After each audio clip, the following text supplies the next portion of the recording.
Kaj je smisel človekovega življenja? Vprašanje, ki nas preganja že tisočletja, ne samo človeštvo kot celota, ampak tudi vsakega posameznika. Z njim se ukvarja tudi Aristotel v svoji slavni Nikomahovi etiki. Reče, da je to srečnost.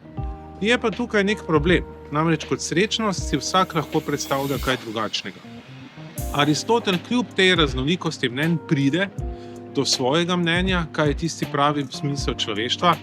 Vabim vas, da si pogledate v Nikomahovi etiki, kaj to je, ampak med to obravnavo reče še tudi, da različni ljudje pojmujejo kot srečnost recimo denar, recimo ugodje, pa tudi slavo. No, mogoče se lahko v tej točki navežemo danes na influencerje oziroma vplivneže in na sledilce na drugi strani in se vprašamo, ali je lahko slava smisel človekovega življenja. Aristotel pravi, da ne, vsaj za vplivneža ne. Zakaj ne? Zaradi tega, ker takrat je srečnost bolj v drugih, ki tebe častijo, kot v tebi samem.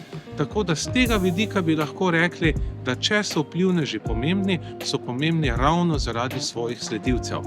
Imam potem tudi kot sledilec nekoga določeno odgovornost, najbrž te in sorodne teme bodo na letošnji ediciji festivala Odprti horizonti obravnavali ugledni gosti in gostje in vabim vas, da se jim pridružite.